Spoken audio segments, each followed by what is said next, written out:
Bismillah, Assalamualaikum warahmatullahi wabarakatuh. Pada kesempatan kali ini, saya akan menjelaskan hasil belajar saya selama sepekan dan di Angular ini.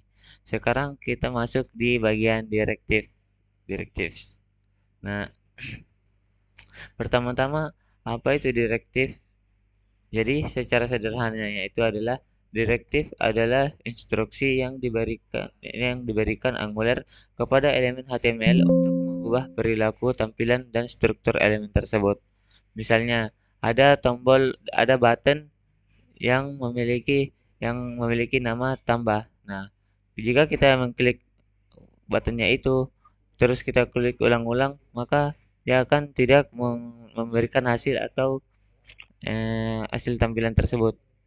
Jadi gampangnya komponen itu membuat UI, terus direktif itu mengubah atau mengubah kontrol UI tersebut. Jadi di sini direktif itu mempunyai tiga jenis. Yang pertama structural directive, attribute directive, dan custom directive. Nah, mari kita bahas satu-satu ya ini.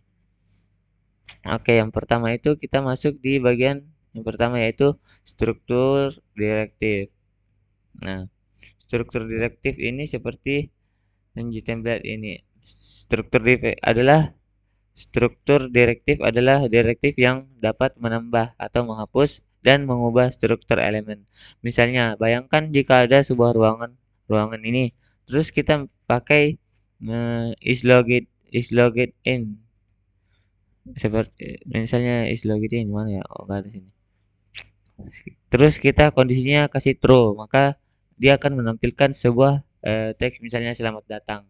Terus kalau kita kasih is logged in-nya false, maka tampilannya akan tidak diberikan. Terus lanjut, sini juga kita bisa lihat ini ngif. Nah, ngif itu pada Angular versi menggunakan structural directive klasik. Jadi, misalnya nih, eh, ilustrasinya seperti is logged in itu kalau true tampil, false tidak akan membuat apa-apa. Lanjut di Angular modern. Oh, kita masuk di atribut direktif. Nah,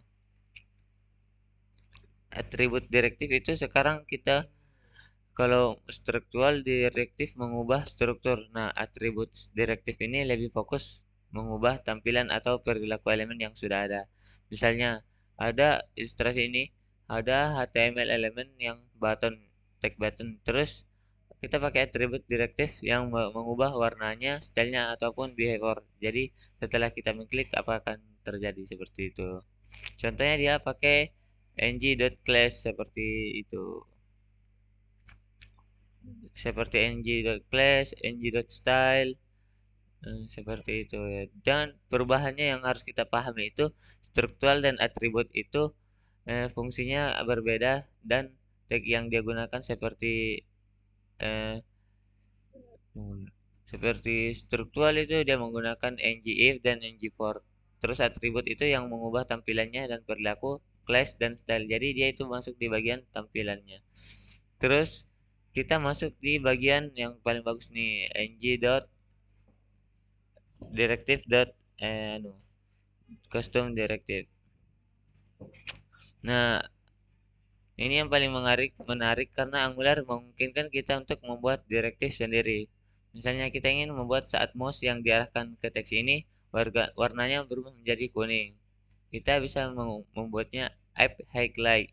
Jadi ilustrasinya seperti custom directive ini adalah jika kita mengarahkan mouse ke arah satu teks itu, terus arahkan mouse itu masuk di dalam kotak tersebut, maka dia akan menampilkan warna kuning. Terus kita mouse-nya keluar dari kolom itu, maka akan warna kuningnya itu hilang.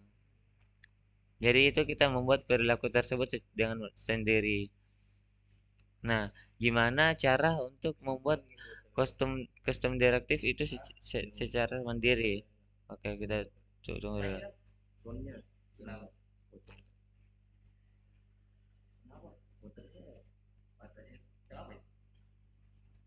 Oke, ini contohnya adalah.